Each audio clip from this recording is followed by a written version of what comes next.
नमस्कार। भारत और चीन के संबंध में एक नया मोड़ आया है। भारतीय राष्ट्रीय सलाहकार, national security adviser Ajit Doval ने अपनी बीजिंग के दौरा को पूरा किया। वहां पर उनके विदेश मंत्री वांग यी से मुलाकात की। द्विस्तरीय ये जो डेलीगेशन लेवल की मीटिंग हुई, ये 5 वर्षों के बाद हुई। इसे special representatives on border management कहते हैं, और ये 2005 में इसका फ्रेमवर्क तैयार हुआ था। और उसके मद्देनजर अजित डोभाल ने ये मीटिंग किया चीन के अंदर। तात्कालिक रूप से जो नतीजे निकल कर के आ रहे हैं कि चीन और भारत के बीच सहमति सी बनती आ रही है कि कैलाश मानसरोवर की जो रुकी हुई यात्रा है वो फिर से शुरू की जाए। नाथुला बॉर्डर पास पर जो ट्रेड होते थे उसे फिर से शुरू किया जाए। जो ट्रांस बॉर्डर नदियां हैं उनके हाइड्रोग्राफिक डेटा का एक्सचेंज किया जाए दोनों देशों के बीच में। और थोड़े बहुत कल्चरल जो एक्सचेंजेस हैं दोनों देशों के बीच में, उसकी शुरुआत की जाए। ज़्यादा कोई ख़ास बुनियादी बुनियादी परिवर्तन नहीं है इस यात्रा से, लेकिन बस एक शुरुआत मात्र है, क्योंकि 2020 में जो गलवान घाटी में जो हिंसक घटनाएँ हुई थी दोनों ही देशों के सेनाओं के साथ, उसके बाद रिश्ते में खटास आ गई थी। और ऑफ़िशियल लेवल पर आधिकारिक रूप से दोनों ही देशों के बीच बातचीत बंद हो गया था।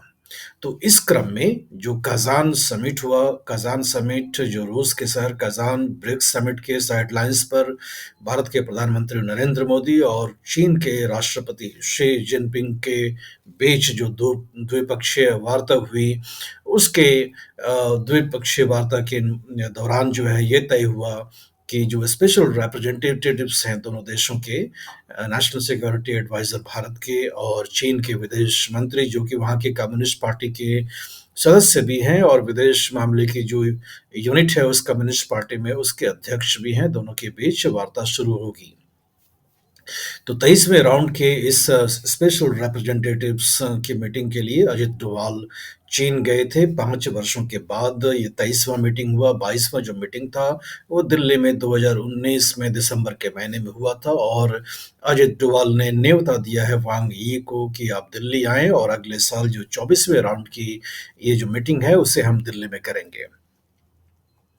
तो एक तरह से देखें तो भारत और चीन के बीच में एक आगे बढ़ता हुआ कदम है, लेकिन इस मीटिंग के मायने क्या हैं वो हमने समझने की कोशिश की। जो पूर्व के राजनयिक हैं एम्बेसडर अशोक सज्जनहार के साथ, उनके साथ जब हमने ऑल इंडिया रेडियो के लिए एक डिस्कशन होस्ट किया, तब एम्बेसडर सज्जनहार ज़्यादा उत्साहित नज़र नहीं आए। उनका ये कहना है कि चीन का जो इतिहास रहा है, जिस तरह से भारत के साथ हर समझौतों के बावजूद उनके साथ खिलवाड़ करना, जो गलवान में घटना हुई उसके पहले डोकलाम में 2017 में घटना हो चुकी थी। ऐसा कोई समझौता नहीं है जिससे कि चीन ने उसका उल्लंघन नहीं किया हो। 3400 किलोमीटर से अधिक की हमारी सीमा लगती है चीन के साथ, और वो पूरी की पूरी जो सीमा है उसे हम लाइन ऑफ एक्चुअल कंट्रोल कहते हैं, क्योंकि समझौता जो सीमा के ऊपर है हो नहीं पाया है। और दोनों ही देशों के बीच में डिफरेंस ऑफ ओपिनियंस हैं और पूरी सीमा के ऊपर में। और हम देखते आते हैं कि कभी पूर्वोत्तर के क्षेत्र में, कभी पश्चिम के क्षेत्र में इस सीमा में चीन की सेना आ जाती हैं। एम्बेसडर सज्जनहार का ये भी मानना है कि जो अभी जो ईस्टर्न लद्दाख में, अगर पूर्वी लद्दाख की अगर हम बात करें, जहाँ की 1 लाख से अधिक चीन की सेना तैनात करी गई थी भारत के सेना के सामने गलवान घाटी के हिंसा होने के बाद, तो वो जो सेना है वो 10 किलोमीटर अंदर ही गई है।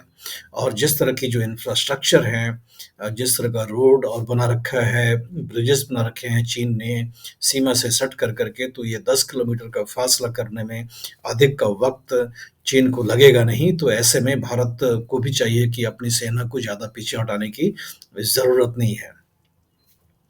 विदेश मंत्री सुब्रमण्यम जयशंकर ने भी एक तरह से हिदायत देशवासियों को दे दिया है कि चीन से संबंध सामान्य इतनी जल्दी नहीं होंगे, क्योंकि ये बहुत लंबा रास्ता है और इस लंबे रास्ते में कई सारे कड़ी आएंगे। पहला कड़ी ये है कि हम डी एस्केलेट करें, डिसएंगेज करें। डिसएंगेजमेंट का मतलब जो eyeball to eyeball दोनों देशों की सेना थी, डेप्सांग और डेपचोंग, ये दो जगह हम अनरिजॉल्व्ड थे, वहाँ पर हमारी सेना एक दूसरे के सामने खड़ी थी, तो उसे हम डिसएंगेज हमने किया पहले प्रोसेस में। दूसरा जो है वो डी एस्केलेशन है। डी एस्केलेशन का मतलब कि जो टेंशन है सीमा पर वो कम किया जाए, सेना और बहुत ज़्यादा पीछे हटे दोनों देशों की, ताकि ऐसे कोई आवश्यकता ना लगे कि सेना को पास में खड़े किया जाए।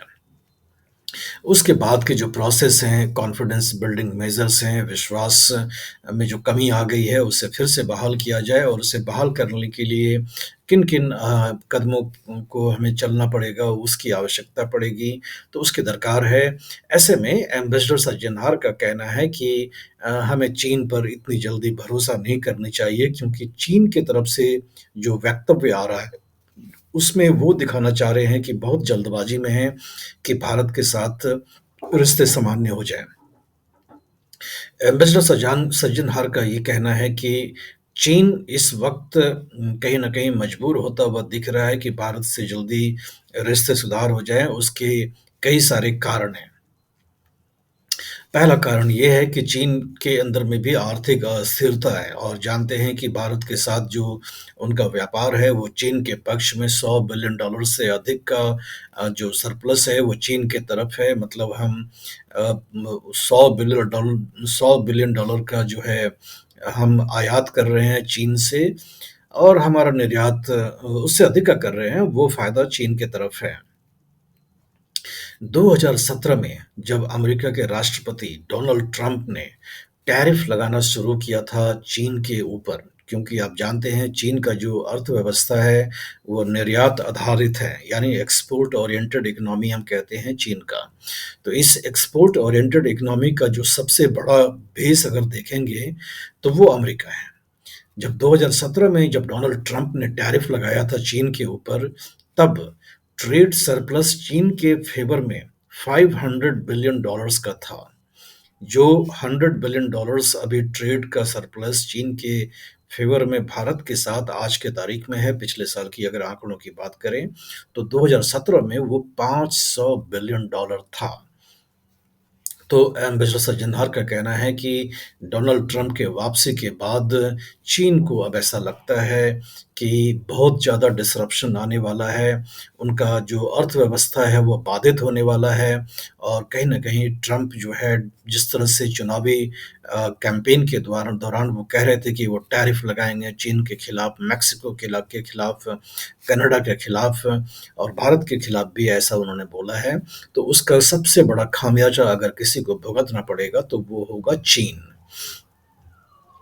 इसके दूसरा ये पहलू है कि अगर आप चाइनीज़ कम्युनिस्ट का पार्टी की जो मीटिंग हुई थी पिछले साल, अगर उसे याद करें, तो वहाँ पर शी जिनपिंग जो वहाँ के राष्ट्रपति हैं, उन्होंने वायदा करा था कि 5% जीडीपी ग्रोथ चीन में वो सुनिश्चित करेंगे, जो कि होता हुआ दिखाई नहीं पड़ रहा है। पिछले महीने 2 बार स्टिमुलस पैकेजेस चीन लेकर के आया, रेट भी कट किया, और चाइनीज़ कम्युनिस्ट पार्टी की एक और मीटिंग बुलाई गई, जिसमें कि उनके जो प्रोविंशियल लीडर्स हैं, जो प्रोविंशियल हेड्स हैं, उनको बोला गया कि आप रिस्क लो और जो बिज़नेस एक्टिविटीज़ है उसका बढ़ावा दो। लेकिन इन सब चीज़ों के बावजूद वहाँ की अर्थव्यवस्था जो है अभी की अभी कमज़ोर हो रही है।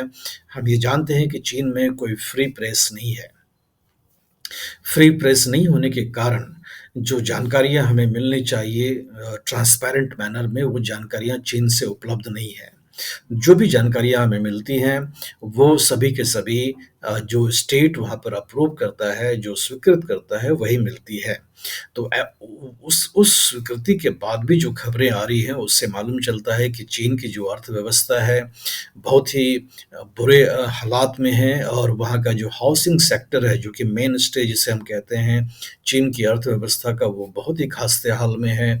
सरकार के सपोर्ट के बावजूद बहुत ही मुश्किल है। वहाँ के लोग जो हैं खर्च नहीं करना चाहते हैं, और ये भी एक कारण है कि वहाँ की अर्थव्यवस्था बहुत ही खराब है। डोमेस्टिक कंज़म्पशन बेस्ड इकोनॉमी नहीं था, एक्सपोर्ट ओरिएंटेड इकोनॉमी था और आज के तारीख में वैश्विक माहौल में जहाँ प्रोटेक्शनिज़्म का बढ़ावा मिलता हुआ दिखाई पड़ रहा है क्योंकि अमेरिका जैसा देश टैरिफ लगाने की बात कर रहा है, तो अपनी अर्थव्यवस्था को ब बचाने की बात कर रहा है। तो पूरे विश्व में अगर हम माहौल देखेंगे तो वो प्रोटेक्शनिस्ट मेजर लग रहा है। अगर चीन को रूस और यूक्रेन का फ़ायदा नहीं हुआ होता, तो चीन की अर्थव्यवस्था और भी कमज़ोर हो गई होती अब तक। तो इस हालात में एम्बेसडर सज्जनहार का ये कहना है कि जो चीन की जो अर्थव्यवस्था है, उससे चीन मजबूर है कि भारत से रिश्ते जल्द से जल्द सामान्य किए करें। लेकिन उनका कहना है कि भारत को ये जल्दबाज़ी नहीं करनी चाहिए बिल्कुल, चीन की जो व्यवस्था है, उसे समझनी चाहिए और भारत ने जो कदम उठाए हैं चीन से आयात कम करने के लिए, उस पर और ध्यान देना चाहिए। आपको याद होगा कि कोविड के कालखंड के बाद भारत सरकार ने प्रोडक्शन लिंक्ड इंसेंटिव स्कीम बहुत सारे सेक्टर के लिए लेकर के आई थी। इलेक्ट्रॉनिक्स मैन्युफैक्चरिंग हो गया, मोबाइल फ़ोन मैन्युफैक्चरिंग हो गया, बहुत सारे ऑटोमोबाइल के पार्ट्स हो गए, कंप्यूटर के पार्ट्स हो गए, इलेक्ट्रॉनिक चिप्स हो गए, सेमीकंडक्टर हो गया, इत्यादि, इत्यादि। तो ये सारे जो हैं, ये बल्क इम्पोर्ट हम चीन से ही कर रहे थे, जो तो ये सारा जो कार्यक्रम है केंद्र सरकार का प्रोडक्शन लिंक्ड इंसेंटिव स्कीम, ये कहीं न कहीं चीन से होने वाले आयात को और उस पर निर्भरता को कम करने के लिए था। तो हमें उस पर ज़ोर अभी और देना चाहिए ताकि चीन का आयात हम कम कर सकें क्योंकि अगर ये मैन्युफैक्चरिंग देश में होंगे तो हमारे देश में रोज़गार का सृजन होगा और उस रोज़गार के सृजन की ज़्यादा दरकार है क्योंकि युवा देश है, डेमोग्राफी युवा है, 28 साल महज़ एवरेज आयु है देश की, तो हमें लोकल जॉब क्रिएट करने पर ज़्यादा ध्यान देना चाहिए। साथ में ही एम्बेसडर सज्जनहार का ये कहना है कि हम ये ना भूलें कि चीन भारत को चारों तरफ से घेरने की कोशिश कर रहा है। आप देखें बांग्लादेश, श्रीलंका, मालदीव्स, पाकिस्तान, तो चारों तरफ से हमें घेरने की कोशिश कर रहा है, तो जो जो सैन्य उनकी जो स्ट्रैटेजी है, उसमें कोई छुपा हुआ बात नहीं है। सलामी स्लाइसिंग से आप परिचित होंगे, ये सलामी स्लाइसिंग चीन का जो है एक बहुत बड़ा हथियार है, पड़ोसी देशों के ज़मीन को हथियाने का। सलामी स्लाइसिंग के ज़रिए जो है चीन के ऊपर आरोप है। वैश्विक जगत में एक्सपर्ट्स का मानना है कि उसने भूटान का, भारत का और कई सारे देशों के ज़मीन कब्ज़े कर लिए हैं। तो ये सलामी स्लाइसिंग और भारत को चारों तरफ से घेरने की जो प्रवृत्ति है चीन के, उसी बीच ये जो छटपटाहट है चीन का कि भारत से रिश्ते सामान्य हों, हवाई यात्रा फिर से बहाल हो। आप जानते हैं कोविड के बाद से अभी तक डायरेक्ट फ्लाइट चीन और भारत के बीच में नहीं है। हवाई यात्रा हमने अभी तक बहाल नहीं किया है और उसका कारण ये है कि हम सामान्य रिश्ते में सामान्यता नहीं मानते हैं। भारत नहीं मानता है कि चीन से हमारा रिश्ता भी सामान्य है। और जयशंकर ने साफ तौर पर कहा है कि जब तक बॉर्डर के ऊपर सामान्यता नहीं आएगी, स्टेबिलिटी नहीं आएगी, कॉन्फिडेंस नहीं आएगा, शांति नहीं आएगा, रिश्ते में सामान्यता नहीं आ सकती है। इसमें एक और बड़ी जानकारी हम ये साझा करना चाहेंगे कि लेफ्टिनेंट जनरल कमलजीत सिंह, जो कि वेस्टर्न कमांड के मुखिया थे भारतीय सेना में, उनका कहना है कि जो चाइना-पाकिस्तान इकोनॉमिक कॉरिडोर है, उसके लिए 2 बटालियन को पाकिस्तान में तैयार किया गया है और कहीं न कहीं उसका भी जो इस्तेमाल है या उसका भी जो खतरा है, वो भारत पर हो सकता है क्योंकि अगर चीन अपनी सैन्य फुटप्रिंट्स बढ़ाता है पाकिस्तान के अंदर में, तो पाकिस्तान भी हमारा दुश्मन देश है और चीन भी दुश्मन देश के कैटेगरी में ही गिनती किया जाता है। तो ये 2 दुश्मन हमारे पड़ोस में हैं और काफ़ी लंबे अवधि तक इनसे निपटने के लिए हमारे पास स्ट्रैटेजी होना चाहिए। इस वीडियो के बारे में आप हमें कमेंट में लिख कर के फीडबैक बताएँ और लिंक वीडियो का अपने दोस्तों रिश्तेदारों के साथ साझा भी करें और चैनल को सब्सक्राइब करना बिल्कुल ना भूलें। धन्यवाद।